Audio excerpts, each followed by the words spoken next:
Oh, friends, it's time for a new episode of Hot News. Are you ready? We're going to jump right on into it, especially after I tell you that you are beautiful. And also, we have a couple housekeeping notes to keep track of. Number one, we want to announce that there are a few winners for MSI's For Every Gamer campaign that was happening where people were part of their monitor tester program. The winners have been announced on the original video that we did. You can check out right up there. 3 people get to take home a MSI monitor. Pretty exciting. Number two, we now have a subreddit dedicated to UFD tech and all things that we do on our live stream because we have Tech Meme Review on Wednesdays. We're going to start reviewing your rigs. So check out our Reddit at the link in the video description. It's just reddit.com/r/UFD tech. That's our subreddit.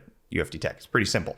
Anyways, let's talk about today's video sponsor, and then let's get into the PlayStation 5 and AMD and we got a lot of news. Let's get into it. Today's video is brought to you by Sigmatic. My friends, this is the only coffee I allow in my household. This is Sigmatic's mushroom ground coffee. I love it so much. This one particularly here is the one I drink every single day. It's coffee with lion's mane mushrooms, and there's tons of research out there, and you can look at the links in the video description that describe the cognitive benefits of culinary consumption of mushrooms, not those types of mushrooms, things like the lion's mane mushroom that can actually help you with your brain cognitive performance throughout the day, or even with neurological repair. There's been some evidence done on that. I'm not saying that Sigmatic does that. I'm just saying mushrooms in general are a good thing to consume, and Sigmatic has coffee that lines up to that. And if you use the link in the video description, use coupon code UFDTech, you could save 10% off of your order with them. But they don't just have coffee, they have teas, they have different mushroom blends, they have mushroom powder that you can put into various different things, and you can just experience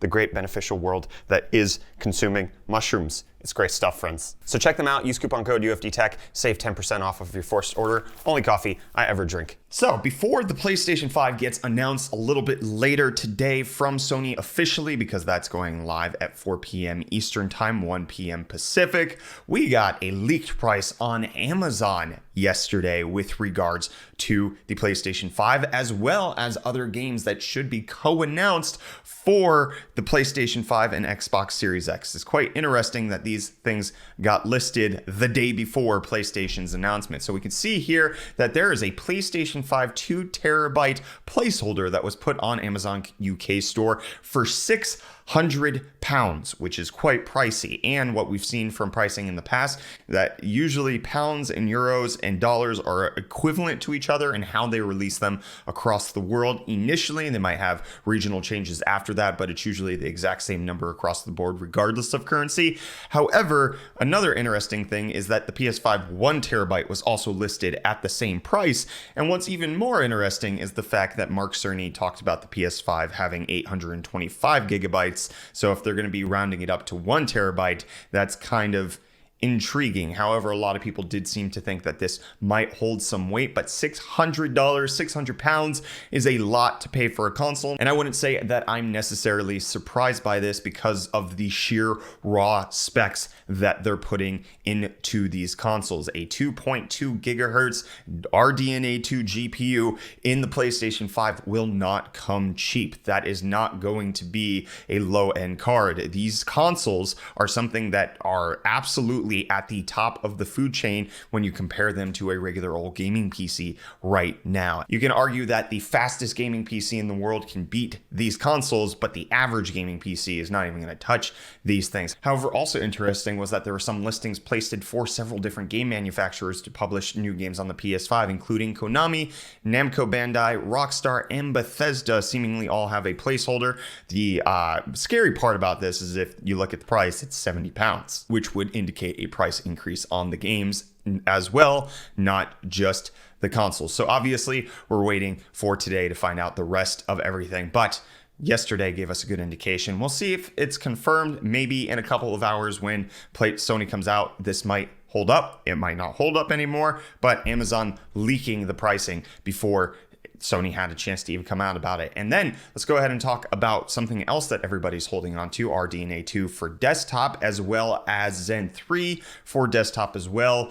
According to WCCF Tech, they're saying there are Chinese media reports that these chips and GPUs are going to launch in October, which is basically what we've been hearing across the board. It's not necessarily something new, just a reiteration of things that we have already expected.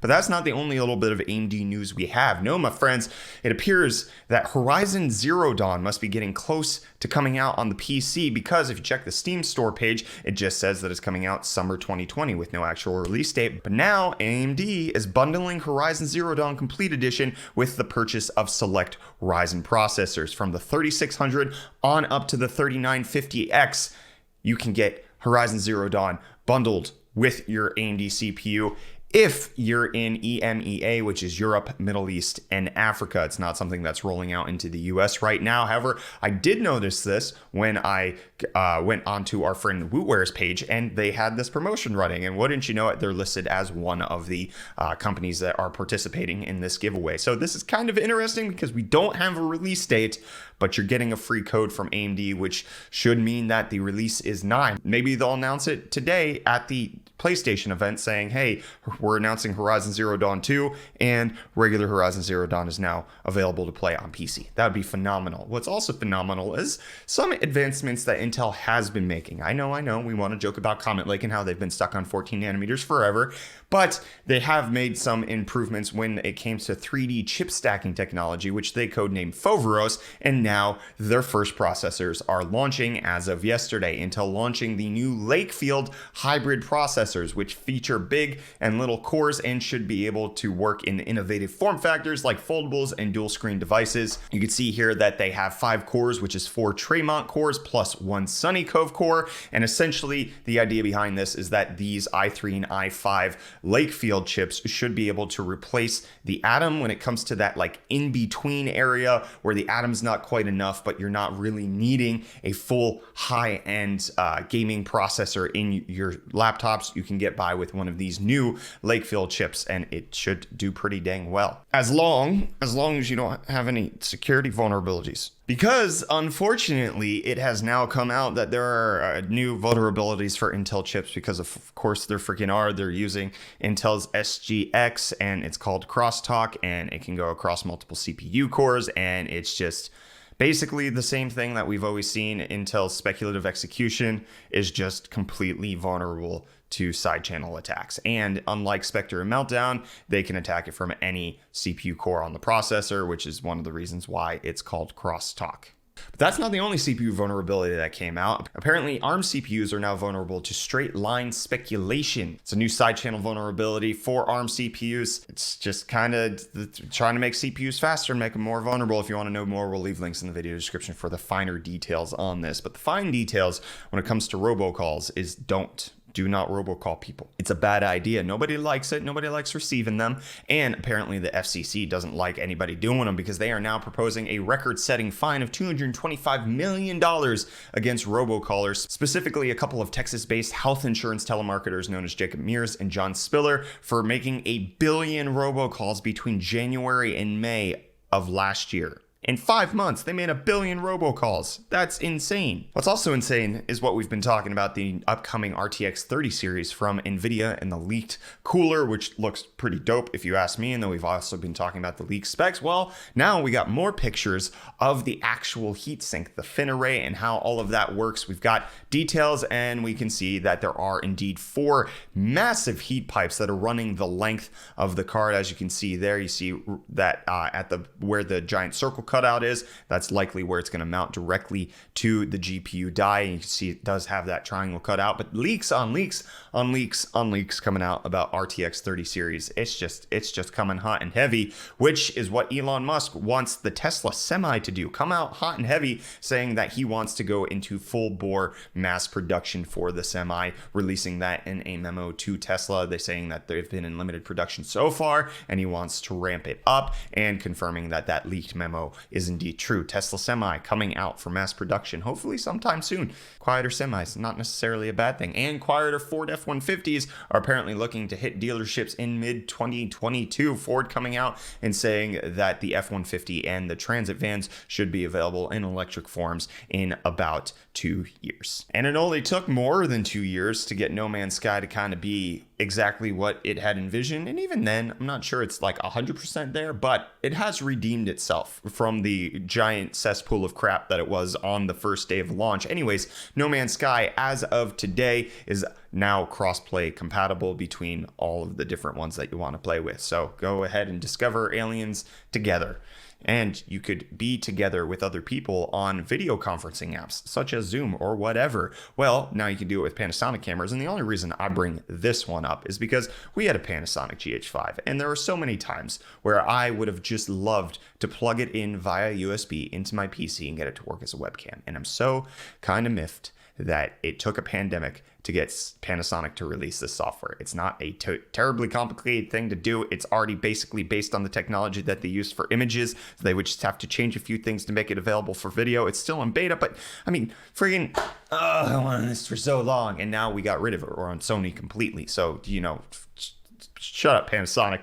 But what we're also on completely is PC. We don't run no Macs in the office. That's not true. That is a bald-faced lie, because Reece uses a MacBook Air to make all of our thumbnails. Anyways, segue aside, iMac supplies are apparently starting to be constrained, and there's the expectation that there will be a new iMac launched at WWDC on June 22nd with a styling that's very similar to the iPad Pro, with a thinner bezels and kind of a more rectangular boxy shape, which I think could look good on an iMac for sure. And you know what else looks good? Space. I love space, and I love the Hubble telescope because it launched the same year that I was born, and its replacement, the James Webb telescope, was supposed to launch March of 2021. Well, they came out and said, not happening. We are absolutely not launching in March. Not happening. This is not in the cards right now. That's not because the team did anything wrong. It's not anyone's fault or mismanagement. They are just not capable of hitting that deadline, which is a thing that happens when it comes to launching spacecraft, as far as like making sure that the mirrors and the lenses and everything's all polished. But I can't wait to see what James Webb's telescope does. We've been on the Hubble telescope for about 30 years. That's crazy. And it's still producing amazing images of outer space. I can't wait to see what something that's 30 years newer can do. It's going to be exciting. And what's also exciting is that hot news is over, as you get to move on with your life, but also be prepared for the PlayStation 5 live stream that's happening. I keep wanting to say PlayStation 4. I think that's because they had it on June 4th. Anyways, don't forget, we have our own subreddit now. Go ahead and check that out at the links in the video description. Also, while you're down there, don't forget to check out today's video sponsor. Don't forget to check out Sigmatic. Go to the link in the video description, use coupon code UFDTech to save 10%. I love this coffee so much. I'm so glad they're our sponsor. This is good. Freaking good coffee. That's it. Hit the like button if you enjoyed this video. Get subscribed, stay up to date on all of our tech-related content. I'm Brett with the UFD Tech channel. Thank you so much for watching. I'll see you in the next one, friends. Bye.